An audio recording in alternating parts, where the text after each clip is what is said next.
Hey there, Internet. Michael Bisog here. It's Friday, the 13th of October, 2017, and today we're going to talk about gun control.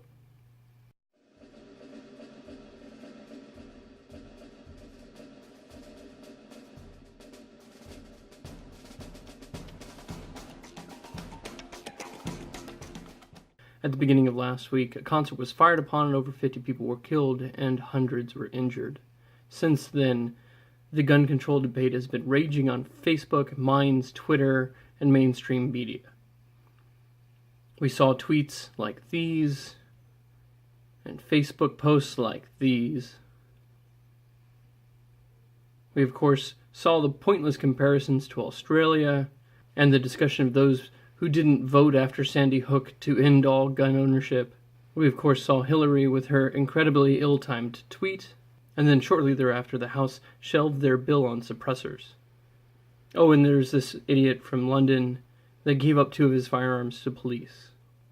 Now, if you've watched my previous video on the Second Amendment, or any of my videos on the proper role of government, then you'll know that I'm a constitutionalist, and when it comes to the Second Amendment, I'm an absolutist. This means that of all the government-forming documents ever written, the Constitution is the best. And for the Second Amendment, I don't believe in any limitations except a reasonable limitation on where you can use a firearm. To be clear, that means no limitations on any kind of weapon for anyone at any time. But it's no secret that many leftists are exactly the opposite. They believe that no citizen should possess any firearm whatsoever. They believe this makes them good, moral people, and anyone else who wants to own a firearm obviously just wants people to die. If they could, they would enact laws that would completely prevent anyone from ever hurting anyone else ever anywhere, including themselves. That is the goal, right? And so they'll ask, how could any reasonable person be against this? How could you have a problem with that? Well, first of all, it's impossible and ridiculous. But let's imagine on a grander scale what something like that would look like. Let me put it to you in a way of analogy. Let's imagine a nation decides that the most important thing for them is that they never lose any battle ever. And so the idea of losing a battle is analogous here to anyone ever being hurt. How would they accomplish this?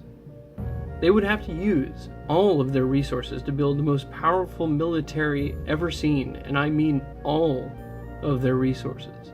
And once they've done that, the obvious next step would be to take over every nation on the planet. There are no alternatives. Remember, their goal is never lose a single battle. Aside from that just being a generally evil thing to do, what other downsides are there to this plan? Well, resources would have to be diverted from every non-military industry.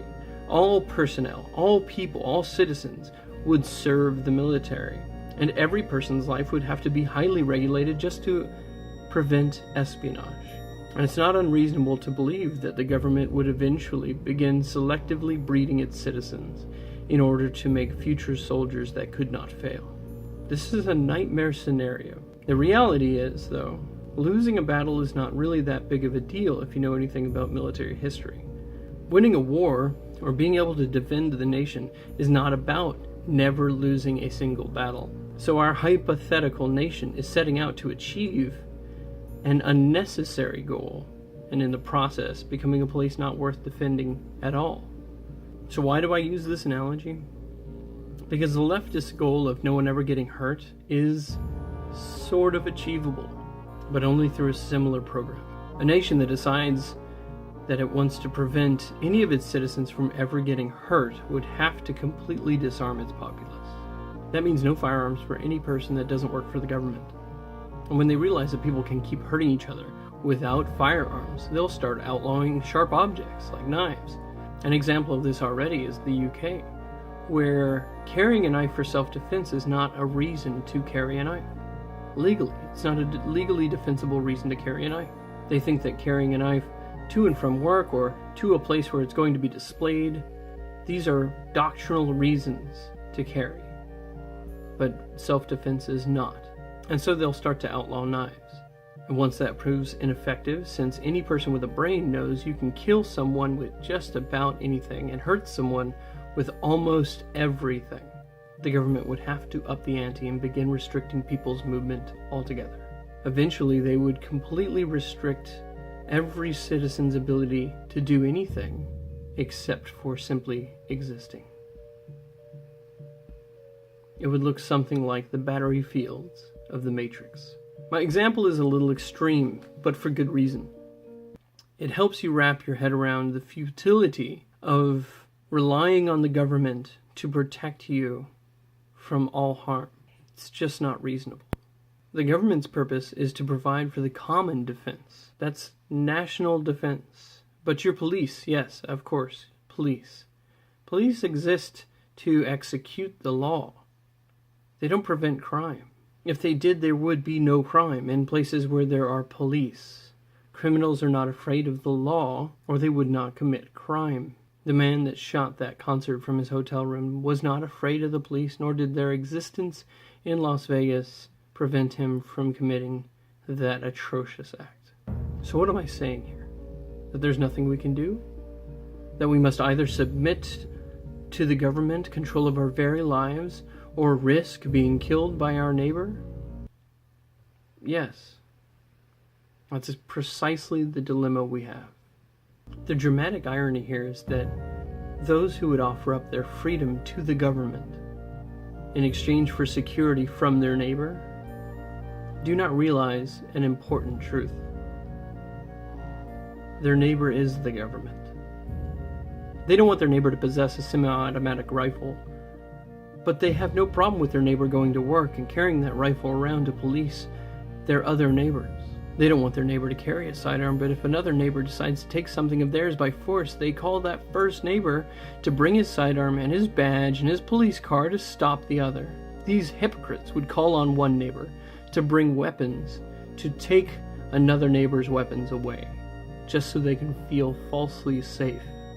So the next time you hear gun control, understand that the person using that term is not anti-gun, but rather pro-gun in the hands of government. They aren't for gun control, per se.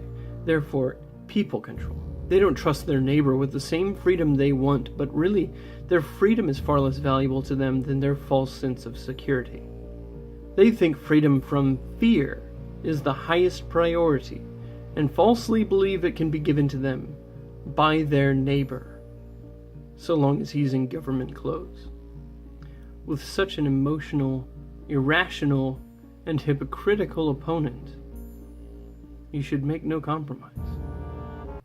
The idea that in order to make you safe, you must give up the rights which were enumerated in the 10 Amendments in order to keep you safe is just nonsense. With that, if you like this video, please click like, and don't forget to share it. Remember, if you don't share, the terrorists win.